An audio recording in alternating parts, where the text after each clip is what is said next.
Yo soy Horacio Pérez y os doy la bienvenida a mi podcast Investigando la Investigación, el podcast donde hablaremos sobre temáticas muy relevantes dentro del mundo de la investigación, por ejemplo, en qué temas actuales y de impacto se está investigando ahora mismo en todo el mundo, cómo llevan a cabo su investigación los investigadores y cómo es su vida y día a día, qué les motiva a investigar y qué problemas se encuentran y resuelven para poder seguir adelante. Y además nos centraremos no solo en la investigación académica, sino también en la transferencia tecnológica y en cómo se realiza la investigación en las empresas. Como siempre, hacemos una dedicatoria en este programa y la dedicatoria de hoy va a ser a las carpetas de papers. Me explico.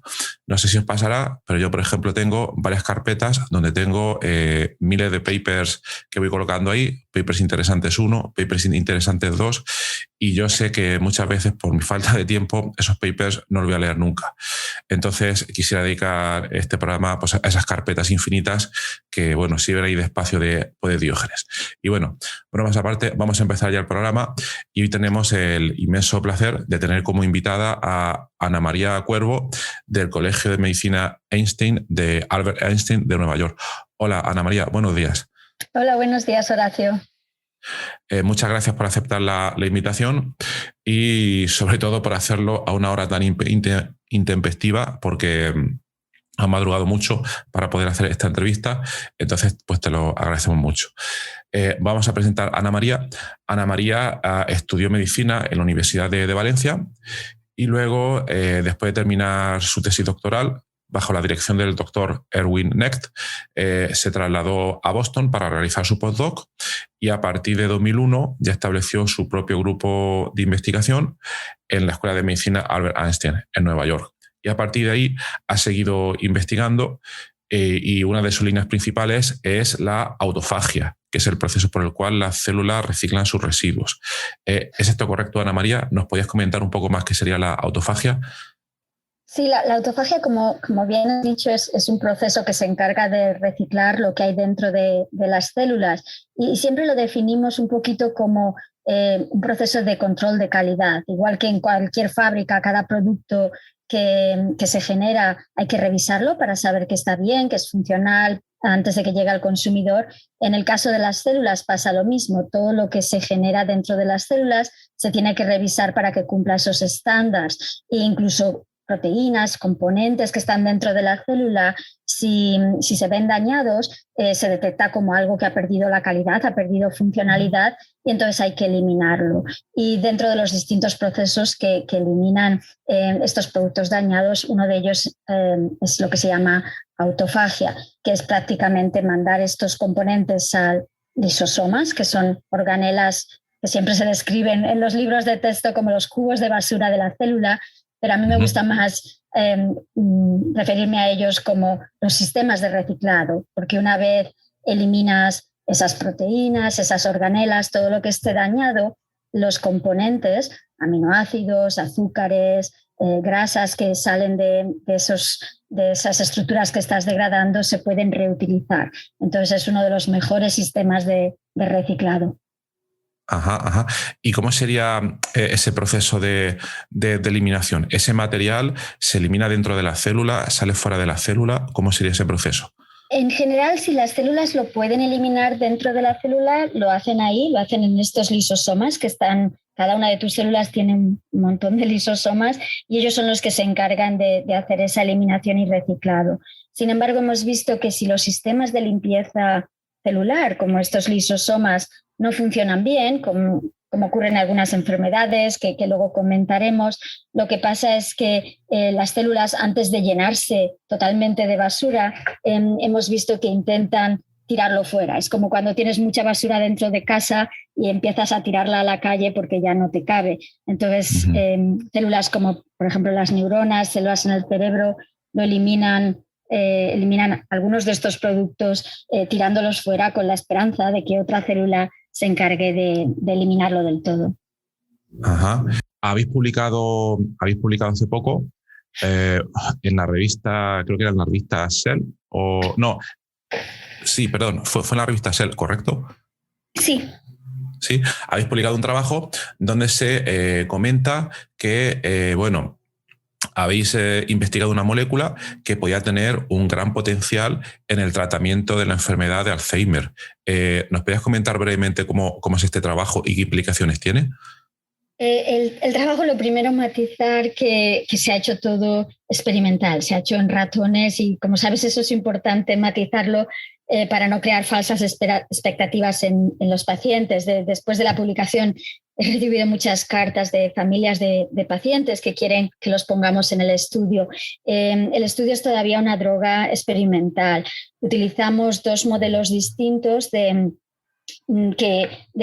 ratón que asemejan algunos de los aspectos del Alzheimer. Como sabes, no hay modelo perfecto, pero se pueden recapitular algunos de los aspectos como la pérdida de memoria, la depresión, la ansiedad y, a nivel molecular, la acumulación de estas proteínas tóxicas que pasa en la enfermedad de Alzheimer.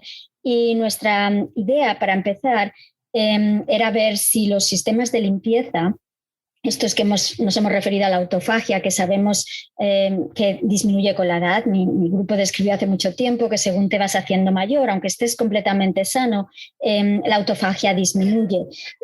Como el envejecimiento es un factor de riesgo para estas enfermedades degenerativas, como por ejemplo el Alzheimer, pensamos que a lo mejor esta pérdida gradual de la actividad de la autofagia, de la capacidad de las neuronas de limpiar, podría contribuir a agravar el curso de la enfermedad y a que, por ejemplo, cuando piensas en las personas con Alzheimer, cuando nacen, desde que nacen, muchas de ellas ya tienen estas proteínas anómalas, pero sus sistemas de limpieza son capaces de mantenerlas asintomáticos porque son capaces de eliminar estas proteínas. Entonces, nuestra idea es que a lo mejor, según te vas haciendo mayor, la disminución que ocurre en la limpieza celular es lo que contribuye a que aparezcan los síntomas. Entonces, con eso en mente, lo primero que hicimos es demostrar que en estos dos modelos de la enfermedad de Alzheimer es un sistema de limpieza. Hay distintas formas de limpiar, pero uno de ellos que estamos interesados en nuestro laboratorio, que se llama la autofagia mediada por chaperonas, vimos que este estaba bastante afectado en esos animales y luego a través de otros estudios de muchos años hemos desarrollado unos compuestos químicos que son capaces de activar específicamente este tipo de limpieza. Entonces decidimos probar esos compuestos en los modelos animales de Alzheimer y ver qué es lo que le pasaba a los animales. Y prácticamente lo que hemos visto es que a nivel sintomático vemos que se conserva la memoria de los animales mucho mejor que los que se trata con el vehículo. Tienen menos depresión, tienen menos ansiedad. Uno de los modelos también tiene problemas de coordinación motora y eso también mejora. Y luego, cuando miras a nivel del cerebro, vemos que la acumulación de las proteínas tóxicas, en este caso una proteína que se llama tau y una proteína que se llama A-beta, que son las proteínas que se han asociado con el Alzheimer, vemos que los niveles de esas proteínas que se acumulan mucho en el caso de los animales no tratados, los que tratamos aumentando el sistema de limpieza tenían menos niveles. Entonces, es un paso adelante en cuanto a lo que entendemos de la enfermedad y las posibilidades de tratarla. Y la idea general es que nosotros, como un laboratorio académico, no vamos a desarrollar las drogas, lo que se llevará a los ensayos clínicos, pero la idea es que publicando este trabajo esperamos que llame la atención de compañías farmacológicas que tengan las capacidades de hacer toda la medicina, o sea, la química que se necesita para poderlos probar en la clínica. Ajá, súper interesante. Y claro, vosotros, por curiosidad, ¿habéis patentado ya el compuesto por si alguna empresa farmacéutica se interesara? Sí, y eso es interesante que me preguntes porque yo soy muy ingenua para estas cosas. Entonces, cuando empezamos a desarrollar compuestos, yo no soy un químico para nada. Entonces, colaboraba con otro químico, con un químico buenísimo. Y claro, mi idea como médico es, por supuesto, aquí esto tiene que ser abierto a todo el mundo, esto hay que compartirlo con todos y yo no quería patentarlos. Y entonces me sentaron los abogados de Einstein y gente que sabe de esto, me sentaron y me dijeron que el problema es que si no se patenta, no es por el dinero que vamos a sacar nosotros, que probablemente va a ser poco, pero el problema es que si no se patenta, no va a haber compañía que se quiera interesar porque no van a sacar beneficios. Entonces es importante proteger y que esté protegida la estructura de los compuestos. Entonces los patentamos, pero como te digo, yo no estoy interesada en ser yo la que desarrolle estos compuestos para la clínica porque no tengo la capacidad ni económica ni intelectual. Entonces lo que ha hecho Albert Einstein lo ha licenciado, la patente la ha licenciado a una compañía farmacológica que está interesada en tratar enfermedades del envejecimiento y ellos son los que están empezando el desarrollo para llevarlo a ensayos clínicos.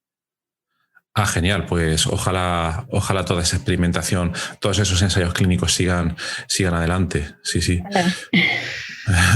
Pero sí, efectivamente, si no hay patente de por medio, claro, es justo lo que comentas tú, pues las empresas difícilmente pues se van a interesar, claro que sí. Y bueno, hablando también un poco sobre esto, no sé si se ha planteado en algún momento el Albert Einstein, si no encontrase, bueno, en vuestro caso, ha estado bien porque habéis conseguido licenciarlo una empresa, pero de no haber sido así, ¿sabes si el colegio se hubiera planteado el formar una spin-off o una biotech para poder avanzar esas moléculas? Sí, en principio esa era la idea y de hecho la forma que empezamos fue una pequeña spin-off entre el químico y yo, pero como desde el principio yo tenía muy claro que yo soy muy mala pidiendo dinero. O sea, soy buena poniendo proyectos de investigación, pero eso de pedir dinero así y hablar con investors y estas cosas a mí se me da muy mal. Entonces, y yo pienso que mi tiempo lo puedo utilizar en cosas en las que me encuentro un poco más cómoda haciendo. Entonces, desde el principio intentamos buscar alguna plataforma donde se pudiesen hacer spin-offs que luego las compañías se lo queden. Y de hecho, la plataforma en este caso fue Life Bioscience. Entonces, el spin-off empezó con el nombre de Selfagi y de hecho, luego ya cuando vieron los resultados decidieron, yo todavía estoy muy implicada pues en el board, haciendo la parte que me gusta, la parte de la ciencia, claro, viendo los datos, pero a nivel de inversión y todo ello, ellos son los que se encargan de conseguir dinero para que siga adelante. Claro, es un mundo, es un lenguaje, es algo, vamos, totalmente diferente. Totalmente diferente. Yo aprendo mucho, me gusta estar en el board porque aprendes mucho de áreas que yo no sabía, de cómo, pues eso, cómo se hacen las cosas, cómo se llevan a la clínica, cómo se plantean los ensayos, pero es un área en el que me siento muy, muy perdida. Así que mejor que lo haga la gente que sabe y yo me dedique a mis lisosomas. Claro. Y bueno, y hablando de financiación para la parte académica, ahí supongo que sí, que te toca a ti, bueno, pedir todos los proyectos para financiar el laboratorio y todas estas cosas. ¿Eso cómo lo haces? ¿Aplicas a nivel, bueno, en Estados Unidos hay buenas oportunidades para conseguir financiación? ¿Es ahora mismo, hay más oportunidades que en España, que imagino que sí? ¿Es más fácil, es más difícil? Sí, pues esto es un poco como todo. Vamos por fases. Entonces, ahora, por ejemplo, para Alzheimer ha sido una buena fase porque Barack Obama, el presidente antes de Trump, decidió poner parte del budget, parte del presupuesto específicamente para Alzheimer. Entonces, lo que hizo es que gente que estaba haciendo investigación básica como yo, se interesase un poco más en la parte más aplicada y por eso desarrollamos los compuestos. Pero en general, una de las ventajas que tienen los proyectos de investigación a través de lo que sería allí el ministerio, aquí es el NIH, es que son más largos, son proyectos de 5 años y 5 años te da un poquito de tranquilidad, porque en España a mí con esto de los 3 años me da la impresión de que ya estás poniendo el nuevo proyecto en cuanto te dan el que tienes ahora, porque 3 años se pasan muy rápido. Entonces, 5 años claro, te da un poquito más de estabilidad para contratar gente. Entonces, eso es positivo. La otra parte positiva es que las convocatorias están siempre en las mismas fechas. Tenemos 3 convocatorias al año, son totalmente inamovibles y eso también te da un poquito de la posibilidad de planificar, que sé que en España, por ejemplo, tengo muchos colaboradores, amigos que de repente me dicen, mándame una carta que tenemos que poner un proyecto que acaba de salir y te dan a lo mejor 2 semanas. Entonces, eso yo no sé, yo todavía me maravillo como la gente puede planificarse porque nosotros sabemos las fechas que son y aún así siempre llegas al último día corriendo, pero eso te da un poquito más de estabilidad. La otra ventaja, la tercera ventaja, además, es que normalmente son ayudas un poquito más grandes en cuanto a nivel económico de dotación. Pero, por ejemplo, un inconveniente que la gente, o un aspecto que la gente a veces no se da cuenta, es que aunque sea más dinero, a nosotros no nos pagan los salarios, o sea, el salario de los investigadores, incluido el mío, y yo estoy afiliada a la universidad, soy profesor, tengo tenure y estas cosas, y aún así el dinero de nuestros salarios viene de nuestras ayudas. No tenemos posiciones permanentes, no tenemos, la universidad no te paga a técnicos, no te paga, o sea, no hay ningún tipo de personal fijo, entonces todo eso tiene que venir de las ayudas. Entonces eso al final es mucho dinero, no que tengamos buenos sueldos, pero cuando empiezas a contar un montón de gente en el laboratorio, pues eso suma. Y luego el otro inconveniente es que es un poquito más competitivo. Por ejemplo, nuestros niveles de funding normalmente de todos los proyectos que se solicitan, depende un poquito del tópico, pero a lo mejor tienes un 8% de ellos se van a fundar, mientras que en Europa normalmente pues eso, están entre los 30% se van a fundar. Entonces tienes la parte buena y la parte mala. La otra parte buena, una parte buena que sí que hay, porque eso es a nivel de lo que sería pues, el equivalente al ministerio. La otra parte buena que tenemos en Estados Unidos es que filantropía y fundaciones son muy activas. Entonces, por ejemplo, cuando tuvimos una crisis grandísima de apoyo a la investigación hace pues, 10 años, y hubo muchos laboratorios que tuvieron que cerrar y muchos de ellos se salvaron gracias a la filantropía. Entonces, por ejemplo, nosotros, esto que hemos estado hablando del desarrollo de los compuestos, el ministerio, lo equivalente al ministerio nunca me hubiese dado a mí dinero para desarrollar compuestos, porque yo soy un biólogo celular y yo me dedico a lisosomas, pero han sido las fundaciones, la fundación del Michael J. Fox, el que tiene Parkinson, y luego también, por ejemplo, tres fundaciones que trabajan en Alzheimer, las que han estado financiando eso. Entonces, tenemos la suerte de tener buena filantropía y organizada, también es muy competitiva, pero claro, es una salida más que en Europa a veces es más difícil. Ajá, sí, es interesante. Y una pregunta por lo que has comentado antes. Allí en vuestra institución no tenéis un puesto permanente, por lo que has comentado, ¿no? Tenemos un puesto permanente pero sin sueldo. Es el mejor negocio del siglo. Para ellos, no para nosotros, desde luego. Claro. Pero entonces, ¿cómo funciona? ¿O van evaluando cada cierto tiempo en función de objetivos cumplidos o...? No, lo estoy haciendo así sonar como muy dramático, pero en realidad no tenemos sueldo porque nuestra carga docente es mínima. En la universidad, por supuesto en España, la carga docente que tenéis casi todos yo no sé ni cómo lo hacéis, entonces tiene sentido que os paguen el sueldo. Aquí lo único que hacemos es investigar. Y, hombre, yo doy clases pues a clases de graduado, pero son muy poquitos, son cursos especializados, un curso en biología del envejecimiento, cosas que nos gustan y más que nada por interaccionar con los estudiantes, pero no tenemos una carga docente de ese estilo. Nosotros tenemos lo que se llama educadores, que es la gente que da las clases. Entonces, eso sí que tienen un sueldo fijo porque no tienen posibilidad de aplicar a proyectos. Nosotros, el negocio en nuestras universidades es que mientras tengas la capacidad de solicitar proyectos, el dinero de tu sueldo tiene que venir de los proyectos, por lo menos un 80%. Pero la posición te la dejan. O sea, si pierdes los proyectos, ahí tienes la posición. Si puedes vivir con el 20%, pues ahí te quedas. Pero vamos, que en general es como funciona. Hay gente que a lo mejor si pierden proyectos, pues hacen más labor administrativa, entonces te pueden compensar un poquito más de sueldo basado en labor administrativa o más en enseñanza, más docencia. En mi caso, casi todo lo que hago es investigación, pues todo mi sueldo viene de mis proyectos. Pero entonces puede suceder que alguien que, por lo que sea, pase una mala racha, no consiga proyectos, no pueda realizar labores administrativas y de ningún otro tipo, entonces se quedaría en el mínimo, no perdería la posición, pero se quedaría en el mínimo de su sueldo.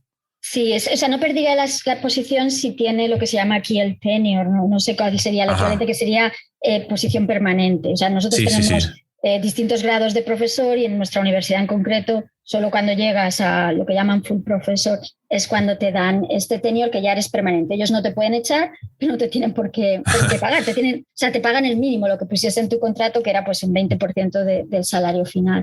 Vale. Lo que pasa es que la universidad también por darles un poco de crédito. En el caso, por ejemplo, de Albert Einstein, eso no ocurre en todos los sitios, pero Albert Einstein apoya mucho a los investigadores.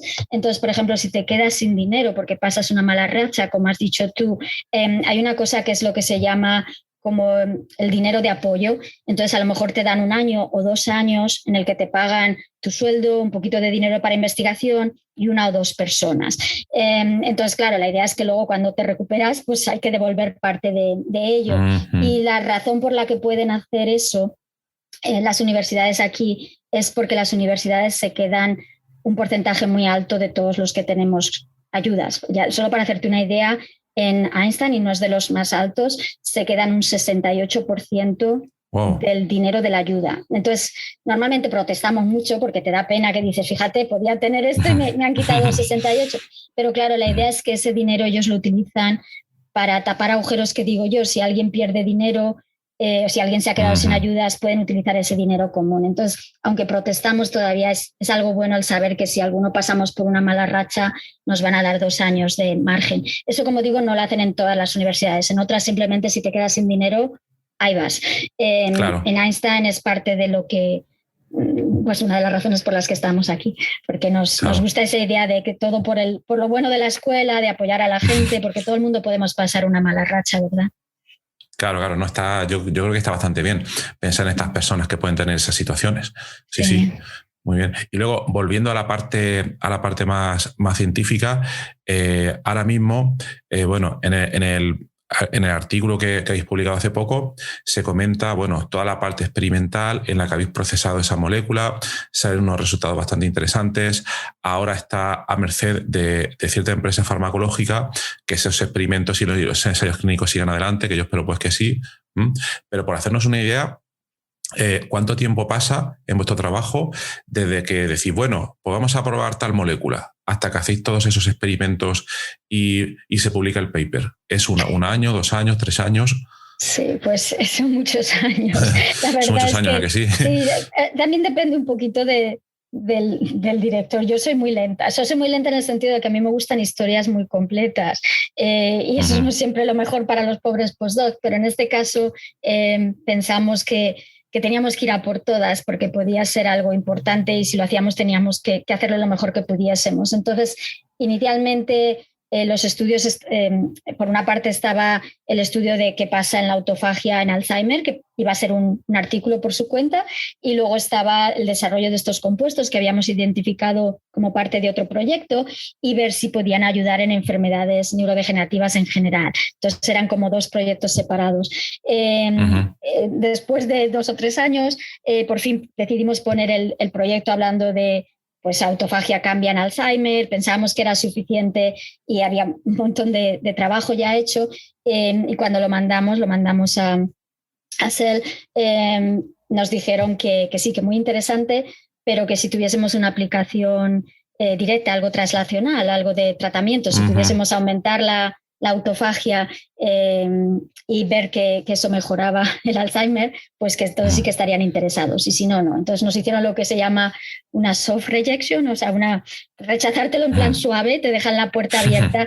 Entonces como el postdoctoral, o sea, el postdoc que estaba trabajando con los compuestos ya se había ido por motivos familiares, había tenido que regresar a su país y eso, hablamos con él, le dijimos, mira, si ponemos todo esto junto en un artículo, pues habrá a lo mejor hay posibilidad de que Cell se interese de nuevo. Entonces por él dijo que sí, que más vale tener algo compartido que nada, porque él ya no podía seguir esos estudios y como el otro profesor, el químico, siempre, él está en Einstein y él estaba súper encantado de que lo pudiésemos meter en algún sitio, entonces volvimos de vuelta. Pero para darte una idea, nos llegaron los primeros comentarios del artículo la tarde del primer día que cerraron Nueva York y las universidades en marzo del año pasado.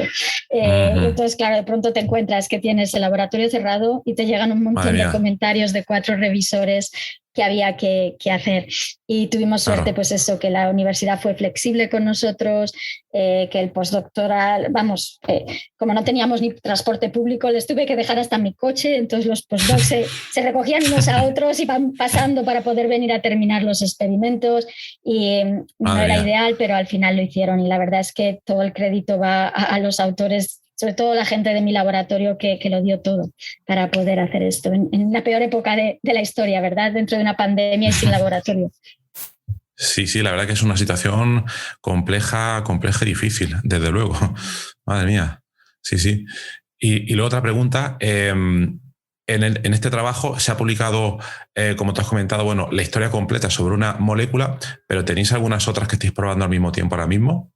Sí, esa es una pregunta muy buena, porque normalmente cuando quieres hacer un programa de desarrollo terapéutico es muy difícil, o sea, no es aconsejable poner todo el dinero en una molécula única porque van cayendo. Entonces tenemos distintos programas. El que hemos licenciado no es solo este compuesto, sino es toda un grupo que se considera parte del mismo tipo de moléculas, tienen la misma diana terapéutica, simplemente porque algunos de ellos van a ser mejores en cuanto a farmacocinética, en toxicidad. Una de las ventajillas, a veces te pasan cosas buenas, pues una de ellas es que estos compuestos desde el principio funcionaban muy bien a nivel oral. Y como sabes, en personas mayores siempre preferimos administración oral más que intravenosa. Entonces, eso ya es un aspecto que, por ejemplo, la compañía ya no se tiene que preocupar porque ya están a ese nivel y la toxicidad es muy baja. Vamos, hemos llegado a niveles que ya no se solubiliza la cantidad de droga y aún así no tenemos toxicidad aparente. Entonces, eso ayuda un poco, pero a pesar de ello, pues tenemos por lo menos otras 160 moléculas que se desarrollaron a la vez, que tienen distintos niveles de actividad, pero todas ellas tienen la misma diana. Y luego aparte, eso es como parte de la compañía, ahora se está encargando pues de hacer en vez de 100, pues probablemente miles, porque van a ir cayendo según vayan pasando los distintos tipos de ensayo. Y luego, Claro. aparte de eso, nuestro laboratorio, en colaboración con este químico, tenemos también otros programas terapéuticos, pero buscando otras dianas. En ese caso buscábamos una diana en particular que inhibía la autofagia y ahora estamos haciendo otras líneas de investigación. Algunas son, no sé cómo se dice en castellano, el repurposing, utilizar compuestos químicos que se utilizan ya en la clínica o fármacos que se utilizan en la clínica para una determinada enfermedad y ver si tienen un efecto en el proceso que tú estás interesado, en este caso en la autofagia, y si se pueden utilizar a otras concentraciones o con otras pautas de administración para tratar las enfermedades relacionadas con autofagia. Entonces, estamos haciendo todo un montón de screenings con compuestos que ya se usan en la clínica. Entonces, claro, la ventaja de eso es que no tienes que hacer ensayos de toxicidad porque ya se están usando en la clínica en personas. Entonces, eso acelera el que se puedan usar directamente. La desventaja es que no conoces el mecanismo de acción de cómo está activando tu autofagia, entonces eso siempre es bueno investigarlo. Y luego también tenemos otras, esa sería una línea de investigación que esperamos que se pueda hacer aplicado mucho más rápido, y luego también estamos buscando otras dianas a través de hacer CRISPR screenings que se puedan utilizar para activar la autofagia a través de otro mecanismo, con la idea de que a lo mejor incluso podemos tener tratamientos aditivos en el que activas la autofagia a través de dos mecanismos y sería mejor que uno solo. Claro, claro, es súper interesante. Bueno, en español la palabra sería reposicionamiento. Reposicionamiento, muy bien, pues no lo había oído nunca. Que a veces en inglés y en español a veces son las palabras muy parecidas, pero luego hay una pequeña diferencia. Sí, sí, pero es muy interesante. Pues yo espero que obtengáis información sobre dianas nuevas, porque claro, eso siempre puede ayudar a crear pues nuevas líneas por las que se pueda tirar, ¿no?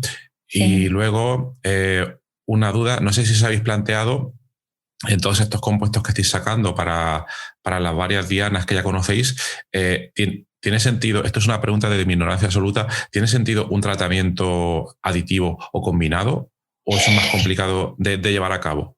Sí, de hecho es una cosa que fíjate, hablamos un montón cada vez que nos reunimos grupos interesados en el tratamiento de enfermedades neurodegenerativas. Yo siempre pongo el mismo ejemplo. En el cáncer, las combinaciones de fármacos está totalmente aceptado. Son cócteles y utilizas distintas formas de matar a la célula de cáncer. En el caso de las enfermedades neurodegenerativas, la gente es un poquito más reluctante porque te da miedo una persona mayor empezar a meterle muchas más cosas, pero sí que tendría sentido porque sabemos que en este caso, como te he dicho desde el principio, nuestra idea es atacar algo que pensamos que pasa durante el envejecimiento para quitar el factor de riesgo de estas enfermedades. Pero, por supuesto, no envejecemos solo porque nuestras células no limpian. Hay otras razones por las que contribuyen a este envejecimiento. Entonces, la idea sería, si pudiésemos hacer combinaciones, por ejemplo, pues mirar algo que actúe a nivel energético, a nivel de chaperonas o a nivel de los procesos inflamatorios, que como sabes que están asociados a estas enfermedades neurodegenerativas. Lo mismo, si combinásemos todo eso, sería mucho más eficaz. Pero de momento tengo que decir que hay poco entusiasmo a hacer esos tratamientos combinados en el caso de enfermedades mayores. Ajá. Y aquí otra pregunta. Yo creo, no sé si lo ideal sería, estamos hablando de gente mayor, gente entrada en años, por lo que has comentado, pero ¿qué tal van las líneas de ahora mismo en este campo de, por ejemplo, poder sacar un biomarcador que, por ejemplo, te dijera, bueno, usted tiene 40 años, le hemos hecho una caracterización y ya ha salido este biomarcador? Esto quiere decir que usted dentro de 30 años probablemente tendrá Alzheimer. Es mejor que usted ya empiece a tomar esta medicación para no tener esos problemas. ¿Eso sería posible? Eso sería ideal, y ahí es donde vamos todos un poco con la medicina personalizada, pero la idea sería que más que un marcador único, porque se ha invertido bastante dinero, como tú has dicho, en biomarcadores, en buscar cuál será el marcador. El ApoE nos va a decir si vas a tener Alzheimer o si no. Entonces hay algunos que son bastante fiables, pero otra cosa que parece que cada vez hay más interés y aceptación, es que en realidad somos muy heterogéneos. Incluso si piensas en el proceso de envejecimiento, siempre dices, uy, mira, esta persona está envejeciendo muy bien, o qué mal está envejeciendo esta persona, y a lo mejor tienen los mismos años. Entonces, yo creo que en este sentido es importante tener, más que un marcador único, mirar marcadores para los procesos que se acepta, que contribuyen al envejecimiento, pues desde telómeros, senescencia, la autofagia, la proteostasis esta que hemos estado hablando, función mitocondrial, que hubiese como un conjunto de marcadores que te dijesen, mira, esta es una combinación de envejecimiento saludable, y las personas que tienen esto parece que desarrollan mucho más tarde enfermedades, mientras que esta es una combinación que cuando la tienes va a ser un envejecimiento en el que vas a tener más predisposición a enfermedades de distinto tipo. Entonces eso es lo que sería ideal, porque ahí sí que haríamos medicina preventiva, que es lo que todos los médicos nos entrenan. Lo que queremos todos es prevenir. Desgraciadamente nos pasamos la vida curando porque no hemos llegado a lo de prevenir. Entonces, el tener estas, pues eso, como no sé, parámetros, que sean varios, que no sea uno único, yo creo que nos daría mucho más juego, porque se adaptaría mucho mejor a la heterogeneidad de nuestras poblaciones, ¿verdad? Claro, sería súper interesante, y yo espero que aquí pues vaya avanzando bastante por todos los temas de medicina personalizada que se están avanzando en todo el mundo. Espero que esto pues siga adelante, ¿no? Y luego aquí preguntar una cosa, esto más que una pregunta, una duda mía. Hace 10 años aproximadamente, la técnica del CRISPR no es una técnica que estaba pues muy extendida, ¿no? Entonces, o no se conocía directamente. No recuerdo el año en que se empezó a usar de manera práctica, pero llegó algún momento en que se ha conseguido, o parece que se ha conseguido aplicar con éxito el CRISPR a algunas enfermedades monogénicas, donde editando el ADN pues se corrige ese defecto, etcétera. Entonces, bueno, aún queda tiempo, parece, a que esto se pueda aplicar de manera práctica a enfermedades como el Alzheimer, el Parkinson, etcétera. Pero yo lo que veo ahí es que hace 10 años, por decir un número, el CRISPR era una técnica que no se conocía, y ahora hoy en día sí que se puede hablar de ella como un breakthrough, algo que antes era impensable, igual que quizás hace 5 o 10 años también eran impensables las vacunas que se están utilizando a día de hoy en el COVID. Entonces yo por preguntarme si se ve en el horizonte alguna nueva aproximación que pueda venir para aplicarse en Alzheimer y Parkinson, en estas enfermedades, o todavía eso está lejos. No sé si hay alguna técnica nueva por ahí que prometa.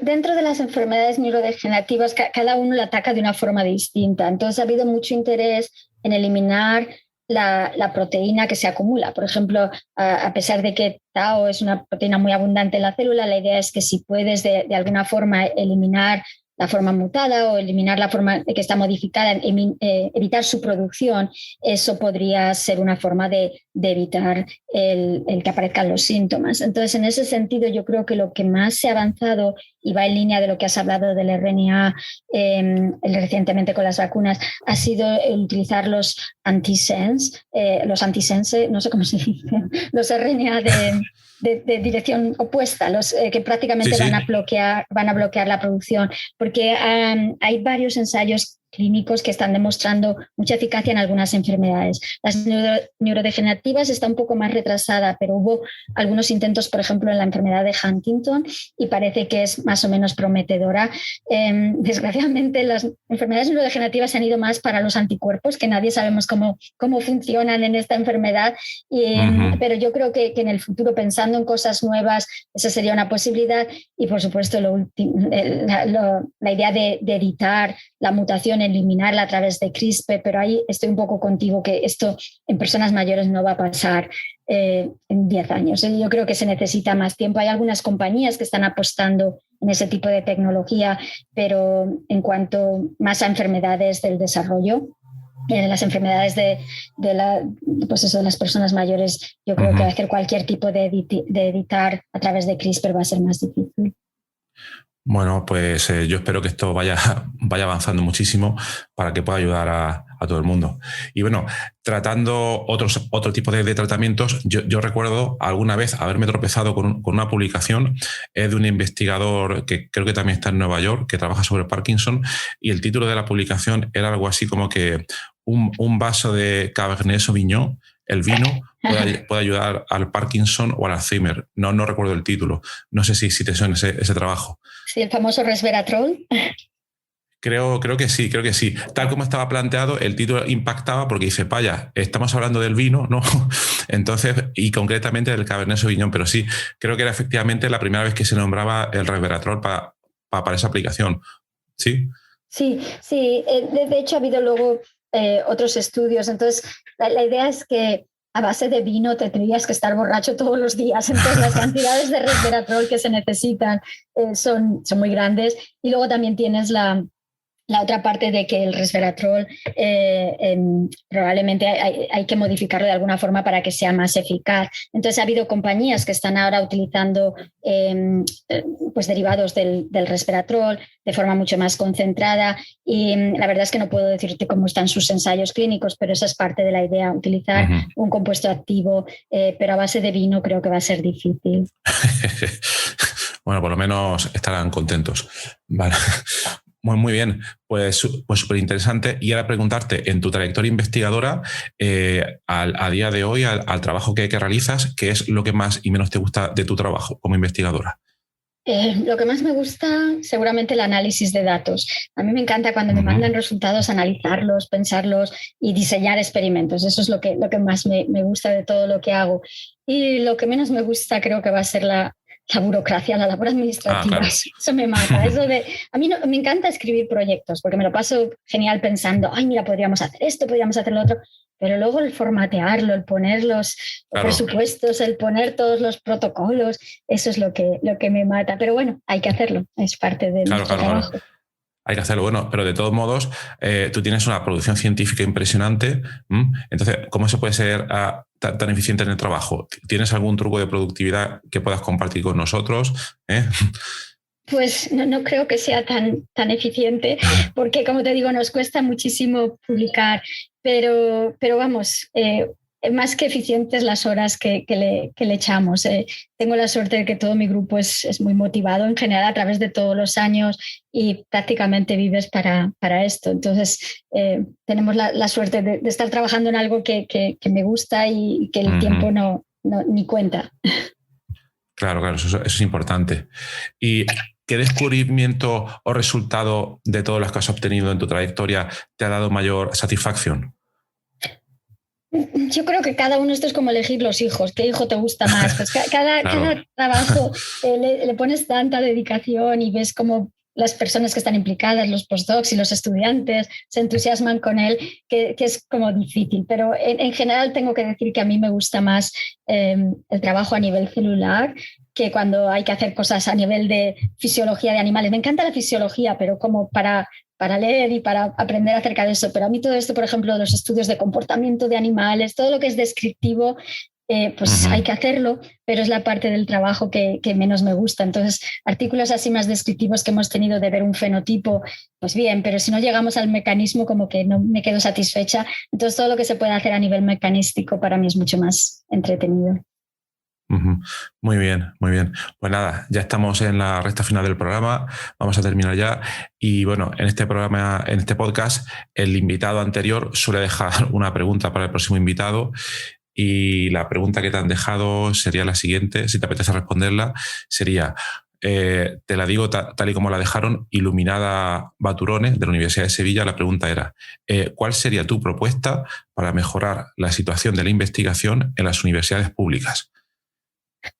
Si supiesen la solución, ¿verdad? Ya no estaríamos en mejor situación. Pero claro. Vamos, yo creo que una de las cosas que yo veo, y esto es más por colegas y colaboradores míos de universidades públicas en España, pensando en España, porque la universidad pública aquí tiene separada también la docencia de la investigación, entonces eso no aplica, pero yo con colaboradores que tengo, yo me maravilla la cantidad de docencia que hay en la universidad pública para investigadores. Entonces yo creo que la forma de solucionarlo sería proteger más el tiempo para investigación y que esta gente se pudiese dedicar a investigar y que hubiese personas dedicadas a la docencia, que por supuesto quieres que la docencia sea activa y eso se actualice, y eso se puede hacer a través de reuniones de grupo, de departamento, para que la parte investigadora se comunique con la parte docente, pero yo creo que la cantidad de horas que se dedican a docencia, gente que podría estar haciendo investigación, es una de